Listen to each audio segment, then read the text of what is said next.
Hello friends, welcome to my YouTube channel like zone. आज मैं आपको कुछ ऐसे तरीके बताने वाला हूं जिसको अगर आप फॉलो करते हैं तो पक्का आपका जो मार्क्स है, बोर्ड का जो नंबर है वो हमें समझ लीजिए 95% से कम नहीं आएगा या 90 प्लस ही रहेगा। इतना समझ लीजिए 90 प्लस ही आपका मार्क्स आएगा अगर उस तरीके को आप अच्छे से फॉलो करते हैं तो। ठीक है ना। तो उसी तरीके को मैं आपको आज बताने वाला हूँ। देखिए, सिर्फ पढ़ाई करना इम्पोर्टेंट नहीं है। ये नहीं कि हम अगर बहुत कोई आदमी मान लीजिए कोई स्टूडेंट बहुत पढ़ता है तो इसका मतलब नहीं कि मान लीजिए कि उसका मार्क्स अच्छा आ जाएगा। नहीं, तरीका भी सही होना चाहिए।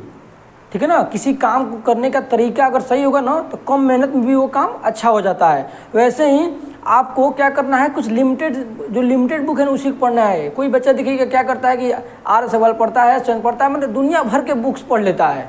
अब पता चलता है कि अगर क्वेश्चन आ जाता है एग्जाम में, उसका टीचर कोई टेस्ट लेते हैं उसे, या एग्जाम में बोर्ड में क्वेश्चन आ जाता है, उसे बन ही नहीं पाता है। ये क्वेश्चन तो आ गया कि NCERT बुक से। और बहुत सारे बच्चे जो होते हैं ना वो क्या करते हैं, NCERT को हल्के में ले लेते हैं, जबकि उसी से सब क्वेश्चन आता है। ठीक है ना, उसी से सब क्वेश्चन आता है, उसी को हल्का में ले लेते हैं। तो आपको मैं आज बताऊंगा कि NCERT को कैसे पढ़ना और कितने अच्छे से आप NCERT को पढ़िएगा, कैसे आप तैयारी करिएगा आप बोर्ड के लिए कि आपका मार्क्स अच्छा आए। ठीक है ना। सबसे पहला आपका प्रायोरिटी क्या है कि NCERT को बुक को लेना है और उसको अच्छे से पढ़ना है। NCERT बुक को आपको लाइन बाय लाइन NCERT को पढ़ना है। ठीक है ना। क्योंकि मैक्सिमम क्वेश्चन जानते हैं NCERT की लाइन से उठाकर डाल देता है, बोर्ड एग्जाम में आपके लाइन से उठाकर डाल देगा। अब कोई बच्चा क्या करेगा, ऊपर ऊपर पढ़कर एग्जाम देने चला जाएगा, दुनिया भर के सभी बुक्स पढ़ लेगा, NCERT को छोड़ देगा। ठीक है ना। NCERT को लाइन बाय लाइन पढ़ना है। उसके बाद NCERT आपको जो न्यूमेरिकल्स देता है वो न्यूमेरिकल्स को भी लगाना है। एक एक क्वेश्चन उसमें देखिएगा इंडेक्स क्वेश्चन देता है। NCERT जो बुक होता है उसके अंदर भी बहुत सारे क्वेश्चन देता है, एक साइज में भी बहुत सारे क्वेश्चन देता है। NCERT में जितना भी क्वेश्चन दिया सबको लगाना है आपको। NCERT कुछ भी नहीं छोड़ना है। अगर आपको मान लीजिए आप चाहते नहीं हम मुझे बहुत नॉलेज गेन करना है, आपको बहुत पढ़ना है, तो सबसे पहला काम NCERT को बहुत अच्छा से पढ़ लीजिए, न्यूमेरिकल बना लीजिए, क्वेश्चन लगा लीजिए। और वो अगर आपको ऐसा लगने लगे भाई कि हाँ NCERT मुझे बहुत अच्छा से आता है, तो फिर आप दूसरी बुक को पढ़ सकते हैं, कोई प्रॉब्लम नहीं है। आप जितना चाहे उतना पढ़ सकते हैं। लेकिन पहले जो मेन बुक है उसको तो हम कवर करें। NCERT के अलावा NCERT एग्जाम्पलर को भी आप पढ़ सकते हैं। जब इतना सब कुछ हो जाएगा ना तो आपको क्या करना है, क्वेश्चन लगाना है, सैम्पल पेपर लगाना है। ठीक है ना। तब सैम्पल पेपर लगाना है। देखिए, अभी फिर भी आपको बहुत सारे स्टूडेंट ऐसे मिलेंगे, या आपके साथ भी ऐसा कभी हुआ होगा कि आप बहुत सब कुछ पढ़ लिए हो लेकिन क्वेश्चन बनाने गए तो क्वेश्चन नहीं बन रहा है। ऐसा भी जरूर होता होगा कि सब कुछ पढ़ लिए, मान लीजिए सर्कल है, सर्कल पढ़ लिए और सर्कल से कोई चैप्टर क्वेश्चन आ गया तो बन ही नहीं रहा है। ऐसा क्यों होता है, आपको खुद सोचना चाहिए ऐसा क्यों हुआ, हम पढ़ें तो क्यों बन क्यों नहीं रहा है, क्वेश्चन सॉल्व क्यों नहीं हो पा रहा है। इसका रीज़न होता है लैक ऑफ कॉन्सेप्ट। मान लीजिए आप पढ़े हैं लेकिन आपको कॉन्सेप्चुअल वो चैप्टर पता नहीं है। ठीक है ना। जब तक किसी चैप्टर का जो कॉन्सेप्ट हमको पता नहीं रहेगा ना तब तक वो चैप्टर के क्वेश्चन नहीं बन पाएगा। क्वेश्चन आप मान लीजिए लगा भी लिए उस बुक का सभी तो। ठीक है ना। एक होता है लैक ऑफ अंडरस्टैंडिंग, कि कोई बच्चा होता है ना उसको क्वेश्चन पढ़ता है तो उस क्वेश्चन का मीनिंग नहीं समझ पाता है।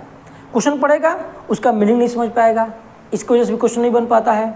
और भी रीज़न हो सकता है कि देखिए, क्वेश्चन को पढ़कर बहुत सारे बच्चे डायग्राम नहीं ड्रॉ कर पाते। मान लीजिए ट्रायंगल का, सर्कल का या किसी दूसरे चैप्टर का मान लीजिए आपको क्वेश्चन मिल गया, उसको पढ़ना पड़ता है भाई, पढ़कर पहले डायग्राम ड्रॉ करना पड़ता है, डायग्राम ड्रॉ करके तब आपको क्वेश्चन सॉल्व करना पड़ता है। अब कितना बच्चा होगा जिसको पढ़ेगा डायग्राम ही नहीं ड्रॉ कर पाएगा, फिर क्वेश्चन कैसे सॉल्व होगा। तो यही रीज़न होता है भाई, आपको कॉन्सेप्ट को क्लियर करना है। कॉन्सेप्ट आपका क्लियर रहेगा तो क्वेश्चन ऑटोमेटिक बनेगा, क्वेश्चन बिल्कुल बनेगा।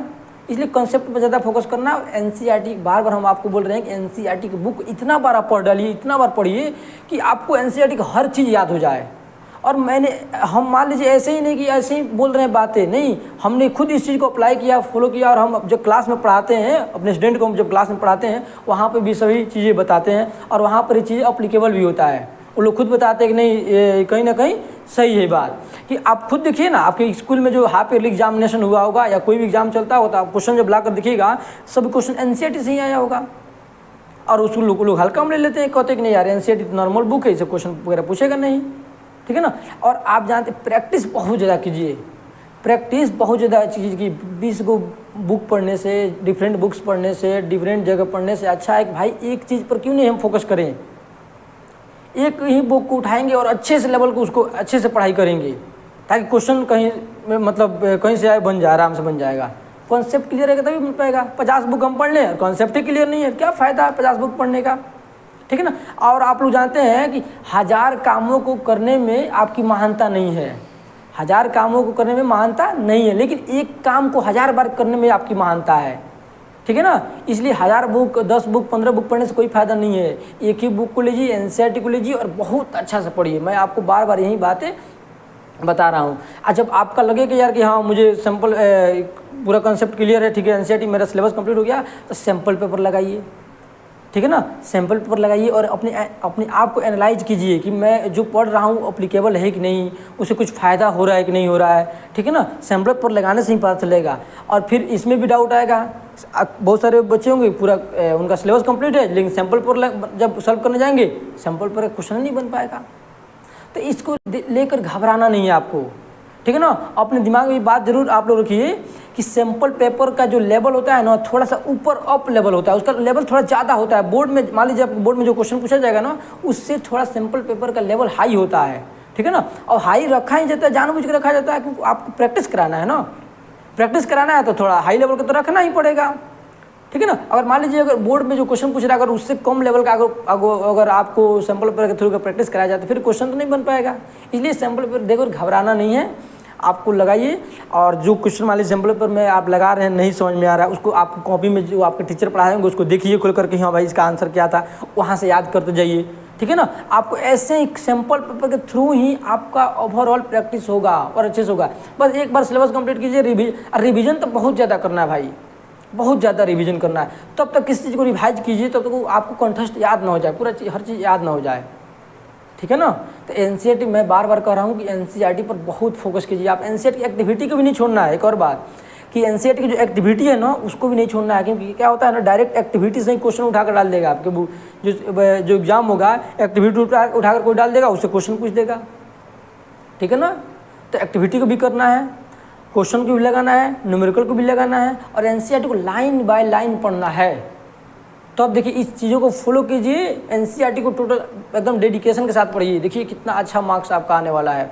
और कॉन्सेप्ट क्लियर करते हुए, ये नहीं कि ऐसे उठाएं और बुक ऐसे लाइन बाय लाइन पढ़ लिए, समझ में आए ना निकल गए, नहीं ऐसा नहीं करना भाई। आपको कॉन्सेप्चुअली पढ़ना है, जो पढ़िए कॉन्सेप्चुअली। जानते हैं क्या होता है कॉन्सेप्चुअली पढ़ने से फ़ायदा ये होता है कि मान लीजिए एग्जाम में आपके क्वेश्चन आ गया, ठीक है ना, तो आपका कॉन्सेप्ट क्लियर रहेगा ना, तो आप क्या करें खुद से उसको बना लीजिएगा, खुद आराम से कर सकते हैं। कॉन्सेप्ट क्लियर रहेगा तो ही, और रटने वाला काम नहीं करना है आप लोगों को।